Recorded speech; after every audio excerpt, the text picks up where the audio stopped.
문학과 수원, 대구 경기가 우천 취소됐고 현재 진행 중인 경기는 두 경기, 고척과 잠실 경기입니다. 자, 먼저 고척으로 가볼까요?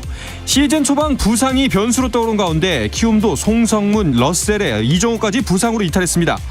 어제 LG에게 패한 키움, 오늘은 어떨지 궁금한데요. 이래 LG 내야에서 오지환의 어이없는 실수가 나오면서 선취점을 내준 LG. 이후 러셀에게 내야 안타를 허용하면서 1점 더 내줍니다. 이어진 4회 실책으로 점수를 내준 오지환이 적시 2루타를 쳐내면서 한 점 추격하는 LG입니다. 6회 초가 진행 중인 가운데 2대1 점수는 그대로입니다. 자, NC 대 두산입니다. 어제는 투수전 양상이었는데요. 오늘은 어떨까요? 어제 1대0 승리를 거뒀던 두산. 오늘도 양의지의 적시타로 선취점을 얻어냈는데요. 하지만 어제 패배를 서력하는 듯 김성웅의 석점 홈런으로 득점포를 쏘아올린 NC. 2회에만 대거 8점을 뽑아내면서 크게 앞서 나갑니다. 5회 초 현재 점수는 그대로 NC가 8, 두산이 1입니다. 미국 메이저리그에서는 피츠버그의 배지환이 통산 첫 홈런을 역전 2점 홈런으로 장식했습니다. 배지환은 보스턴과의 원정 경기에 8번 타자 2루수로 선발 출전해 0대1로 뒤진 2회 첫 타석에서 좌측 담장을 넘기는 투런포를 터뜨렸습니다. 4타수 1안타 2타점을 기록한 배지환의 활약으로 피츠버그는 보스턴에 4대1로 이겼습니다. 한편 5번 지명 타자로 함께 출전한 최지만은 4타수 무안타로 침묵했습니다. 골프 왕제 타이거 우즈가 시즌 첫 메이저 대회인 마스터스 출전을 앞두고 가진 공식 기자회견에서 지금의 경기력이나 지구력은 작년보다 낫지만 다리 통증은 작년보다 더 안 좋다고 자평했습니다. 또 최근에 대회에 많이 나오지 못했지만 내가 어느 한 대회에 출전할 수 있다면 그것은 바로 이 코스가 될 것이라고 말했습니다. 우즈는 한국 시간으로 6일 밤 11시 18분에 빅토르 호블란, 젠도 쇼플리와 함께 올해 마스터스 1라운드를 시작합니다. 아르헨티나의 축구 영웅 리오넬 메시와 소속팀인 파리 생제르맹의 재계약 협상이 중단된 가운데 사우디아라비아의 부자 구단 알 힐랄이 연봉 5,700억 원을 앞세워 메시 영입에 나섰다는 보도가 나왔습니다.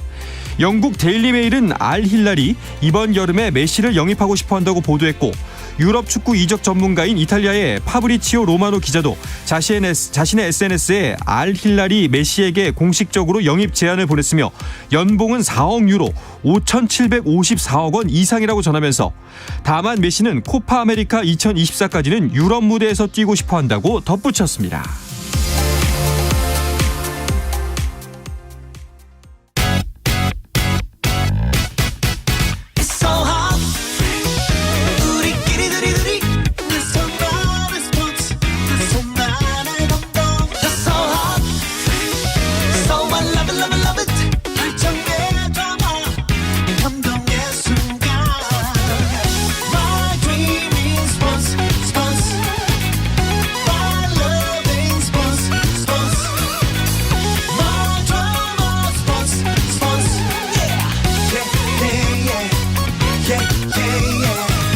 스포츠. Shout out to them people.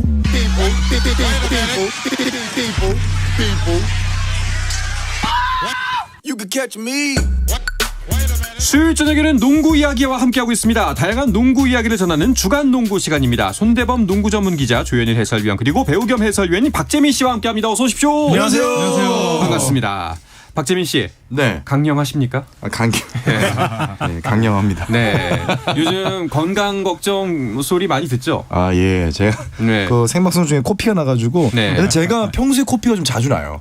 이게 다들 조금 뭐 이제 코로나 백신 부작용 아니냐, 뭐 무리한 거냐 그러시는데 제가 그 코피가 워낙 좀 이렇게 평생 어렸을 때부터 좀 만성 질환 같은 거군요. 네네네. 감기 걸리듯이 잘 나와서 크게 걱정 안 하셔도 됩니다. 알겠습니다. 저 정말 놀라운 건 뭐냐면요. 네. 코피 나는 모습을 보고 오히려 저희 집에서는 아무런 문자가 오지 않았어요. 왜? 낡게 낫구나. 그럴 수도 있겠구나. 알겠습니다. 오히려 주변에서 걱정 많이 해주셔서 걱정이 좀 덜어지네요. 저는 건강합니다. 기왕 이렇게 된 거 저희 시간에도 한번 흘려주세요. 아, 예. 제가 한번 타이밍 맞춰가지고. 알겠습니다. 한번 잘 만들어 오세요. 네. 자, 세 분 모두 건강, 그리고 이 네. 청취자 여러분들도 건강 조심하시기 바라겠습니다.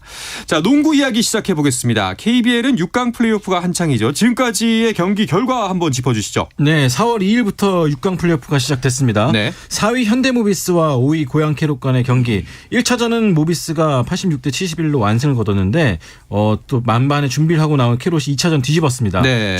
86대 79로 승리하면서 1승 1패를 만들었고요. 4월 3일부터 시작한 SK와 KCC 시리즈는 SK가 1차전을 89대 73으로 이겼지만 네. 지금 현재 치러지고 있는 2차전은 또 KCC가 리드하고 있는 형국입니다. 그렇네요. 지금 현재 4쿼터가 진행 중인 걸로 보이는데 경기는 어떻게 진행이 됐나요? 네, SK가 줄곧 끌려갔었는데요. 네. 점수를 지금 많이 줄였습니다. 네, 4쿼터 5분 36초를 남기고 KCC가 81대 76으로 앞서했는데 한때 10점 차 이상 났었거든요. 네, 그런데 이 SK의 무서운 추격전이 펼쳐졌고 현재 KCC가 다급하게 작전 시간을 요청한 상황입니다. 5점 차, 충분히 뒤집어질 수 있는 점수차고 시간도 충분한 것 같습니다. 네. 아무래도 KCC 입장에서는 그 부상에서 회복한 에이스 허웅 선수가 좀 분발을 해줬어야 할 텐데 1차전에서는 좀 부진했거든요. 네. 오늘은 어떤가요? 1차전에서 허웅 선수가 4점에 그쳤죠. 오지현 선수 수비에 막히면서 3점 5개 시도해서 모두 실패. 굉장히 힘든 경기를 펼쳤는데 오늘 경기는 좀 다릅니다. 현재 24분 53초 팀에서 가장 많은 시간을 뛰면서 27득점을 기록하고 있습니다. 3점 슛은 2개밖에 들어가지 않았지만 그래도 워낙 또 수비를 잘 끌고 다니는 스타일이기 때문에 또 KCC 공격을 잘 이끌어주고 있습니다. 네.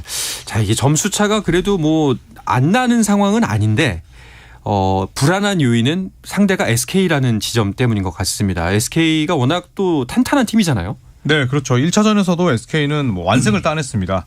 그리고 오늘 SK가 홈에서 이긴다면 4강 진출 100% 확률을 쥐게 되거든요. 네, 그래서 2패를 먼저 떠났다가 리버스 스윕 3판으로 내리 이겨서 진출한 적이 없기 때문에 SK가 오늘은 좀 심리적인 여유가 있었습니다만 오늘 KCC가 현재까지 상당히 잘해주고 있었거든요. 네. 근데 지금 점점 점수가 더 줄어들고 있습니다. 그렇죠. 자, 4쿼터 과연 아마 저희 방송이 끝나기 전에 4쿼터가 마무리되지 않을까 싶은데 경기 결과가 어떻게 나올지 계속해서 전달해 드리도록 하겠습니다. 네. SK가 정말 무서운 이유, 국내 선수 MVP, 외국인 선수 MVP 모두 이 팀에 있잖아요. 네, 그렇죠. 사실 MVP 같은 경우는 정규리그 우승팀 혹은 2위 팀한테 가는 게 좀 많았었는데 네. 이번에는 두 시즌 연속으로 SK가 MVP와 외국 선수상을 모두 석권했습니다. MVP는 다들 아시다시피 SK의 김선영 선수가 탔고요. 외국 선수 MVP는 자밀원희 선수가 사면서 네.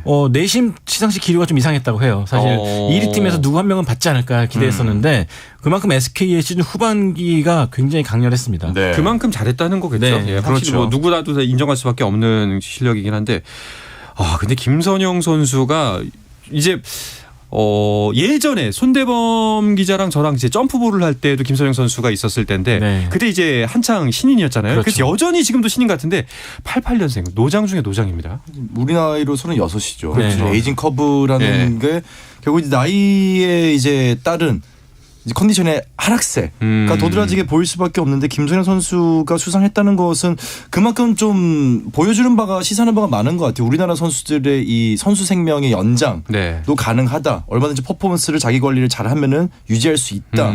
또 그 손대범 위원님은 또 시상식 현장에 계셨잖아요. 네, 좀 분위기는 어땠나요? 근데 김선영 선수가 이번 MVP가 좀 남달랐던 게 물론 챔프전 MVP를 타긴 했지만 정규리그는 이제 긴 시간 동안 자기와 싸우는 거잖아요. 그렇죠. 근데 이 선수가 한 번은 다쳐가지고 시즌 아웃된 적도 있었고 또 비중이 줄어들면서 연봉 협상에서 연봉이 깎인 적도 있었어요. 맞아요. 그러니까 그런 좀 나름대로의 그 아픔이 있었던 선수인데 그걸 또 이겨내면서 정규 시즌 MVP가 됐기 때문에 더 감격스러워했던 모습이었고요. 또 이제 MVP가 탄 다음에 나의 MVP는 너야 그러면서 와이프를 언급했거든요. 그때 굉장히 많은 사람들이 질색을 했던. 그렇죠. 네. 네, 멋있는데 예. 약간 좀 속이 뒤집어지는. 뭐 질색만 했겠어요. 발색도 했죠. 그럼요. 예. 질색 발색. 이 멘트 하나로 한 달은 벌었다. 근데 아무나 할 수 없는 멘트잖아요. 이게. 네. 아니 근데 정말 사랑꾼이에요. 네. 네. 유부남들은 압니다. 제 그 마음을 압니다. 네. 네. 자, 그리고 지금 경기를 펼쳐지고 있는 SK와 KCC 외에 또 하나의 6강 플레이오프는 울산 현대 모비스 대 고양 캐롯의 대결입니다. 네, 1차전은 현대모비스가 승리를 했는데 2차전에서 캐롯이 멍군을 불렀습니다. 2년차 선수 이정현 선수의 활약이 대단했었는데요. 네. 무려 34점 기록했거든요. 네. 특히 현대모비스가 이 4쿼터 들어서 거센 추격전에 나섰는데 그때마다 이정현 선수가 찬물샷을 넣었습니다. 그리고 이정현 선수가 이 상대 선수 입장에서 굉장히 또 좀 얄미울 수 있는 게 항상 좋은 플레이가 나오고 나면 활짝 웃거든요. 네. 근데 어제는 4쿼터 한 10번 웃었거든요. 결국에는 현대모비스를 울리고 자신을 웃었습니다.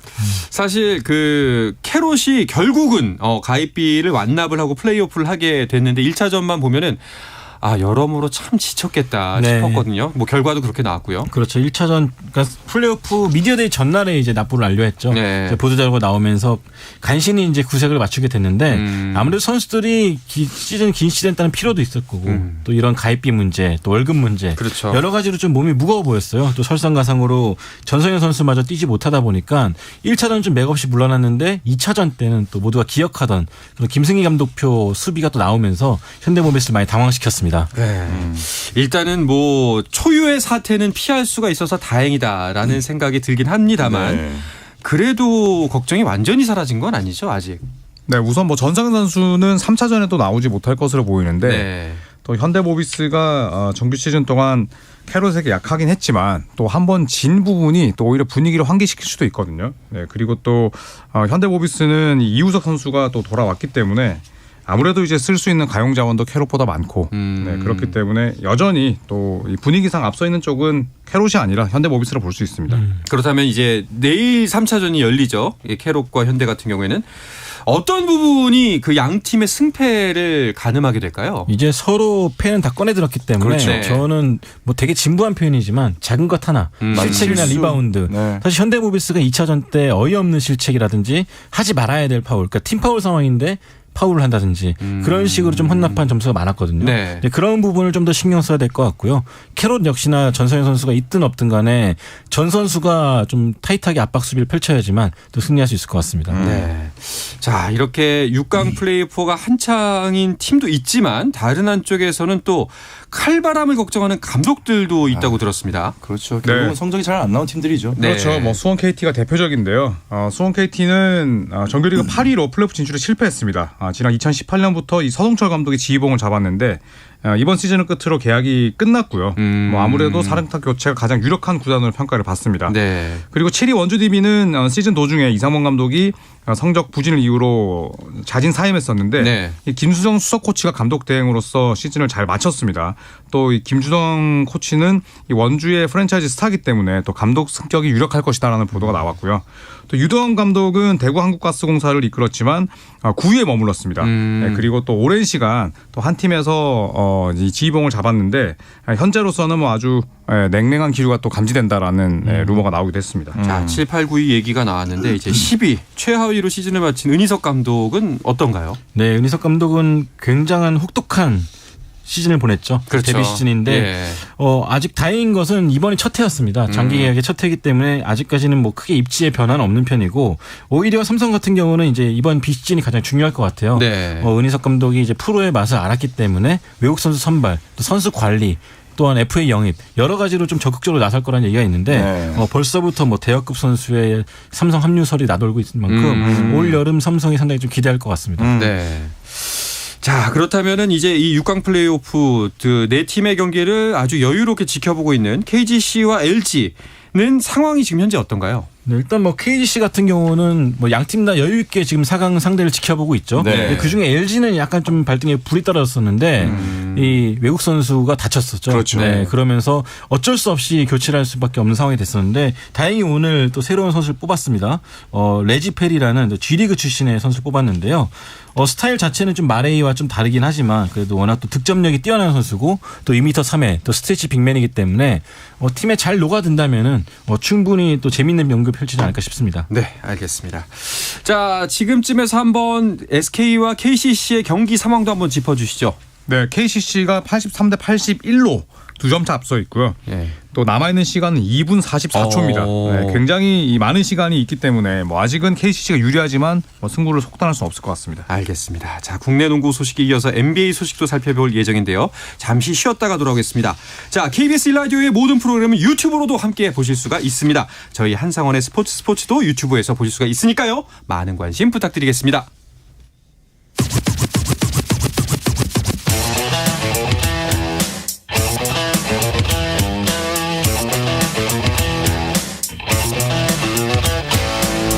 짜릿함이 살아있는 시간 한상원의 스포츠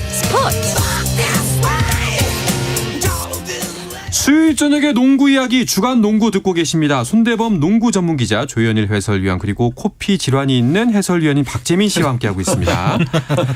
자, 오늘 있었던 NBA 경기 결과부터 짚어보고 싶은데 자, 많은 경기가 열렸습니다. 다 짚어드리면 좋겠습니다만 일단은 주요 경기 결과들을 중심으로 조현일 위원이 정리를 해주실까요? 네, 13경기가 있었는데요. 우선 클리블랜드 올랜도전은 클리블랜드가 이기면서 4번 시드를 확정했습니다. 그래서 5번 시드 뉴욕 닉스와 맞붙는 게 결정이 됐고 그리고 이 토론토와 샬럿 경기는 토론토가 승리를 하면서 플레인 토너먼트 진출을 확정했습니다. 미네소타 브루클린전도 미네소타가 승리를 하면서 아직까지 플레이오프 직행에 대한 희망을 안게 됐고요. 그리고 또 재미있었던 경기가 이 보스턴과 필라델피아였습니다. 필라델피아가 조엘 엠비드의 활약 속에 2점차 승리를 따냈고 그리고 레이커스 유타 경기 양팀 모두에게 중요했는데 레이커스가 승리를 따내면서 7위를 유지하게 됐고요. 그리고 골든스테이트 워리어스 오클라호마 시티 경기도 골든스테이트가 승리를 따내면서 현재로서는 5위를 유지할 수 있게 됐습니다. 네. 또 피닉스 선즈와 샌안토니오 스퍼스는 피닉스가 115대 94로 이기면서 4번 시드를 확정했습니다. 네, NBA 팬들 같은 경우에는 이제 골든스테이트하고 레이커스 경기 많이 주목했는데 주목한 이유가 있죠. 네, 역시나 좀 위긴스 선수, 앤드류 위긴스가 좀 오랫동안 팀을 비웠거든요. 네. 그래서 오늘 소문에는 이 선수가 오늘 경기에 복귀할 수 있다. 그렇죠. 그런 루머가 나돌았지만 이 스티브 후 감독은 무리시키지 않겠다는 입장을 밝히면서 네. 오늘 일단 위긴스 없이 경기를 치르긴 했습니다. 일단 전반전은 골든스테이트가 좀 굉장히 고전하는 모습이었는데 후반전에 이제 조던 풀과 스테픈 커리 선수가 활약하면서 64점을 합작했습니다. 네. 그러면서 136대 125로 승리를 거두었습니다. 서부 컨퍼런스가 지금 한 경기 한 경기의 무게가 정말 남다르잖아요. 순위가 확확 바뀔 수 있기 때문에 이런 상황에서 위긴스가 합류를 제대로 해서 역할을 제대로 해준다면은 골스에게는 큰 힘이 될 것 같은데요. 그렇죠. 뭐 조나단 쿠민가가 있긴 하지만 또 아무래도 경험이 좀 부족하고 게리 페이튼 2세는 좀 키가 작습니다. 네. 그래서 이 스몰 포워드 포지션이 골든스테이트 워리어스에게는 좀 구멍이었는데 위긴스가 합류한다면 당장 큰 힘이 될 테고요. 또 지난 시즌 파이널에서 위긴스가 보여줬던 양수 겸장으로서의 면모도 여전하기 때문에 네, 공수 뭐 양면에서 아주 큰 힘이 되겠습니다. 네. 자, 그리고 요즘 LA 레이커스 상황도 좋죠. 오늘도 이겼네요. 네. 아, 이런 네, 정말 사연스. 진심 섞인 네. 웃음을. 저희 프로그램을 혹시 오늘 처음 들으시는 분들은 네. 이게 뭐가 재밌는 포인트인지 그러실 텐데 저희 4명 중에 유독 한 분께서 네. 굉장히 특정 팀을 약간 레이커스 네. 뭐라고 해야 될까요? 뭐 성애자? 네. 그렇죠. 진짜 레이커스를 응원하기 위해서 네. 전문가가 되지 않았을까 싶을 그렇죠. 정도로. 아닙니다. 네. 저는 역사에 있는 팀을 좋아하기 때문에. 그렇죠. 135대 133으로 유타 재즈를 꺾었는데 연장까지 갔어요. 사실은 네. 이게 좀 경기 1분 전만 해도 10점 차로 이겼어. 제가 잠깐 TV를 안 봤거든요. 근데 잠깐 선눈판 사이 10점을 따라잡혀서 연장까지 가서 아주 힘들게 이겼지만 르브론 제임스가 역시나 37득점을 기록해줬고요. 앤서니 데이비스와 오스틴 리브스가 또 49점을 합작해주면서 팀을 승리로 이끌었습니다. 오늘 승리 덕분에 그래도 일단 플레이오프 직행에 대한 또 가능성 남겨놨습니다. 네. 그런데 지금 보니까 골든스테이트가 5위, LA 레이커스가 7위입니다. 서부 컨퍼런스에서. 그런데도 플레이오프 직행을 장담할 수가 없는 상황이라면서요. 네, 그만큼 뭐 매 경기가 중요하고 또 승차가 뭐 오밀조밀 모였기 때문인데요. 이 골든스테이트 워리어스는 남아있는 원정 경기가 2게임입니다. 홈 경기는 다 치렀고요.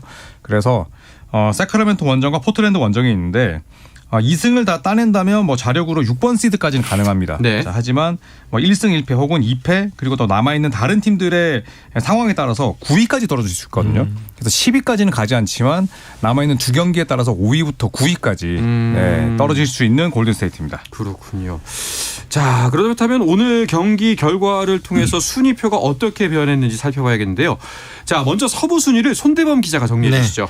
덴버 너게츠가 이제 부동의 1위를 달리고 있습니다. 그리고 멤피스와 세크라멘토 역시 2, 3위로 뭐 플레이오프 순위는 좀 안심할 수 있는 상황이 됐습니다. 피닉스는 44승 35패로 4위고요. 그 4위와 5위의 격차가 좀 큰데요. 피닉스와 골든스테이트가 좀 벌어지고 있습니다. 골든스테이트가 42승 38패로 5위. LA 클리퍼스와 LA 레이커스가 이제 승률은 똑같은데 순위는 6위와 7위로 있고요. 뉴올리언스와 미네소타가 그 뒤를 따르고 있습니다. 플레인 토너먼트 자격이 주어지는 12 자리를 놓고는 아직 결정이 안 됐는데 네. 오클라호마 시티와 댈러스가 또 반 게임 차를 놓고 경쟁하고 있고요. 그 뒤를 유타와 포틀랜드, 샌안토니오, 휴스턴이 따르고 있습니다. 네. 자, 여기서 한번 이제 그 낯설은 팬분들을 위해서 플레이오프 규정을 한번 짚어주시면 좋을 것 같아요. 네. 10위까지는 플레이오프를 바라볼 수 있다라고만 알고 있어요. 네, 그렇습니다. 1번 시드부터 6번 시드까지는 플레이오프 1라운드에 직행하고요. 네. 7위부터 10위까지는 이제 플레인 토너먼트라는 제도를 통해서 시드를 확정하게 됩니다. 그래서 7위와 8위가 붙어서 7위가 이기면 바로 7번 시드가 되고요. 네. 9위와 10위가 붙어서 승자가 이제 8번 시드와 붙게 됩니다. 네, 그래서 7, 8위 그리고 9, 10위의 차이도 아주 크다고 볼 수가 있고 네, 그렇기 때문에 이제 7번 시드와 8번 시드가 붙는 1번 시드와 2번 시드에 대한 이점이 확실하게 생겨났습니다. 그렇군요. 그렇다면은 이제 거의 팀들당 한 두세 경기 정도밖에 안 남았잖아요. 현재 서부 순위표를 보면은 11위, 10위까지도 희망이 있다는 얘기네요. 일단 문은 열려 있는데 네. 뭐 분위기 같은 걸 여기서 종합해봤을 때 사실 댈러스 같은 경우는 이 올 시즌도 안 되는구나라는 좀 그런 분위기가 좀 형성되고 있고 유타 같은 경우는 선수들은 이기고 싶어하는데 왠지 이를 바라보는 구단 수뇌부들의 표정은 좀 어두워 보입니다. 유타는 좀 탱킹 중이거든요. 네. 그렇기 때문에 현재로서 봤을 때 미네소타와 오클라호마 시티가 그래도 가능성이 높지 않나 싶습니다. 네. 자, 그렇다면 서부 10위권 주변의 팀들 중에서는 뭐 일단은 뭐 1, 2, 3위는 뭐 거의 확정인 것 같고요. 네. 어떤 팀들 거의 그렇다면 10위 안에서 다 결정이 난다고 보시는 거예요, 손대범 기자는? 저는 크게 변동이 없지 않을까 그렇죠. 생각하고 시드도 있습니다. 네. OKC가 거의 가장 댈러스의 최근의 연패의 컨디션을 보면은 네. 10위를 치고 올라가기는 좀 어렵지 않을까라고 예상하시는 분들이 많을 것 같아요. 알겠습니다. 자, 반면에 동부지구는 이렇게 치열하지가 않습니다. 박재민 의원이 순위표 정리해 주시죠. 네, 동부지구는 어느 정도 플레이오프에 죄송합니다. 저기 뭐 플레이오프에 병동입니까? 네. 너무 명확한데요. 네, 플레이오프에 진출할 만한 팀들이 이제 어느 정도 명함이 가려졌습니다. 전체 1위죠. 미러키가 여전히 1위를 달리고 있고요. 3경기 차로 보스턴이 2위, 필라델피아와 클리블랜드가 3, 4위를 포진하고 있는데 이 5위권부터는 격차가 좀 납니다. 1, 2, 3, 네. 4위는 거의 확정적이고요. 5위 뉴욕, 6위 브루클린, 7위 마이애미, 8위 애틀랜타, 9위 토론토, 10위 시카고인데요. 이 11위부터 15위까지 인디애나, 워싱턴, 올랜도, 샬럿, 디트로이트는 플레이오프 진출이 이제 결정이 났습니다. 실패로 결정이 났고요. 네. 그렇기 때문에 사실상 플레인 토너먼트의 대진이 거의 완료가 됐고 다만 이제 7, 8, 9, 10위 싸움에서 어느 팀이 어느 시드를 차지할 거냐가 이제 앞으로 두고 볼 관전 포인트가 되겠습니다. 네. 인디아나가 좀 아쉽게 됐네요, 박재민 의원. 아주 괜찮습니다. 네, 저는 뭐 특정 팀을 옹호하거나 그러진 않으니까. 진짜로? 저는 객관적인, 네. 굉장히 공정한 네. 해설위원. 인디아나 욕 좀 해주세요. 못하겠어요. 농구 잘 못하던데. 알겠습니다. 네. 동부 같은 경우에는 일단은 선두 경쟁이 더 재밌어 보여요. 네, 뭐 미러키 벅스가 현재 3경기 차이로 앞서 있고 보스턴과 필라델피아가 그 뒤를 잇고 있는데 사실은 뭐 5번 시드까지 거의 이제 결정이 된 것 같아요. 네. 왜냐하면 이제 보스턴이 필라델피아에게 지면서 미러키와의 승차가 3게임이 됐는데 그렇죠.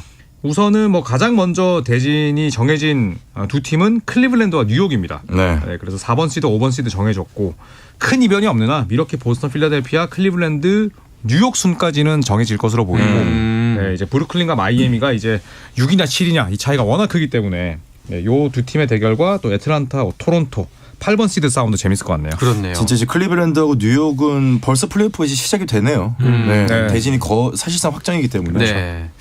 자, 정규리그가 이렇게 막바지로 치닫다 보니까 MVP 경쟁에도 관심을 갖게 되는데 MVP가 과연 세 분은 누가 될 것 같으세요? 와. 일단 뭐 지금 현재 빅3죠. 예. 뭐 2년 연속 MVP를 차지했던 아테토쿤보와 또 최근 2년 연속 MVP가 됐던 요키치 그리고 그 둘에 밀려서 눈물을 흘렸던 엠비드 네. 이 3파전인데 현재로서는 엠비드가 받아야 될 때가 되지 않았냐라는 여론도 있지만 여전히 또 요키치와 아테토쿤보의 영향력도 만만치가 않기 때문에 네. 끝까지 가봐야 되지 않을까 싶습니다. 자, 뭐 기사들을 보니까 뭐 커리가 생각하는 MVP, 릴라드가 뽑은 MVP 뭐 이런 이야기들이 많이 나오는데 선수들은 어떤 예상을 하고 있나요? 우선 스테픈 커리는 엔비드가 MVP를 받아야 된다라고 얘기를 했는데 뭐 엔비드가 워낙 잘하고 있기도 하지만 또 스테픈 커리랑 신발 스폰서가 또 같아요. 네. 네, 그래서 이런 걸 보면 또 이런 커넥션이 미국에서도 있구나 이런 생각이 듭니다. 세 분은 아까 이제 세 분 생각은 어떠신지도 궁금한데 박재민 의원은 어떤 선수가 받을 것 같나요?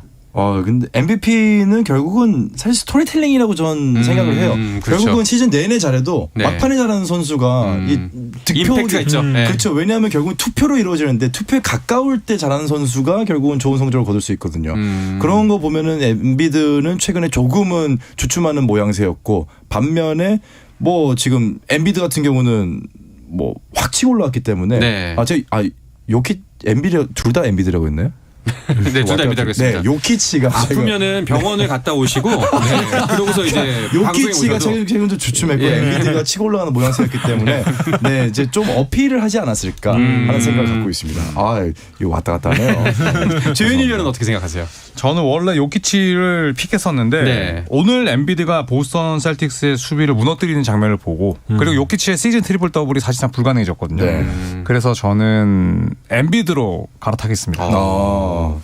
알겠습니다. 그렇다면은 손대범 위원은 자연히 저는 근데 한결같이 엔비디를 밀고 있습니다. 아, 그래요? 네. 엔비디가 탈 때가 됐습니다. 알겠습니다. NBA에서는 MVP 선정 기준이 어떻게 되나요? 그 NBA도 출입 기자단이 있어요. 그래서 NBA가 선정한 그런 USA 투데이라든지 네. 그 뉴욕타임즈 기자들 혹은 해설자들 이렇게 패널이 있어가지고 시즌이 끝난 다음에 바로 투표가 이루어진다고 합니다. 근데 발표 자체는 이제 좀 뜸들이다가 하죠. 바로 하지 않고 뭐 컨퍼런스 파이널쯤 돼가지고 발표를 합니다. 네. 그렇죠. 자, 그렇다면 뭐 이제 정규 시즌 MVP는 당연히 플레이오프 성적은 반영이 안 되는 거고요. 정규 시즌만 보고 짚어내는 거겠죠. 그렇죠. 네. 그렇기 때문에 정규 시즌 MVP하고 플레이오프 챔피언즈 MVP하고 항상 뭐 자주 다르게 나타나는 네네. 이유가 정규 시즌의 활약상은 전혀 포함이 되지 않기 때문에 뭐 정규 리그로 뽑히더라도 뭐 플레이오프 가가지고 탈락을 할 수도 있고요. 네. 뭐 올 시즌도 어떤 사람이 또 이게 MVP로 정규 시즌과 이제 파이널 MVP로 뽑힐지 좀 기대가 됩니다. 알겠습니다. 자, 각 팀당 82경기를 소화하는 NBA 정규리그 시즌. 자, 이제 팀당 2-3경기만 남았는데요. 4월 10일로 정규 시즌이 끝이 납니다. 주목해야 할 만한 매치업이 있다면 어떤 경기가 있을까요? 4월 10일에 총 15경기 한꺼번에 펼쳐지거든요. 네. 네, 그래서 뭐 결국에는 저희가 방금 언급했었던 플레잉 토너먼트 또 플레이오프 진출 여부가 걸린 팀들의 모든 경기가 재밌을 것 같고 서부 경기에 재밌을 네, 거예요. 네. 또 과연 어떤 팀들이 이제 휴식을 취하면서 주전들을 내보내지 않을 것인가. 그렇죠. 네, 이런 부분에 초점을 맞추셔서 보시면 될 것 같습니다. 네. 야, SK와 KCC의 경기는 종료가 될 줄 알았는데 지금 88대 88 네. 연장 1쿼터까지 돌입을 했습니다. 지금 연장에 간 기자들이 한숨 보내면서 카톡 보내고 있습니다. 알겠습니다. 자, 이야기를 끝으로 이번 주 주간 농구는 마치도록 하겠습니다. 손대범 농구 전문 기자, 조현일 해설위원, 배우 겸 해설위원이 박재민 씨와 함께했습니다. 세 분 고맙습니다. 감사합니다. 자, 내일도 저녁 8시 30분에 뵙겠습니다. 한상원의 스포츠.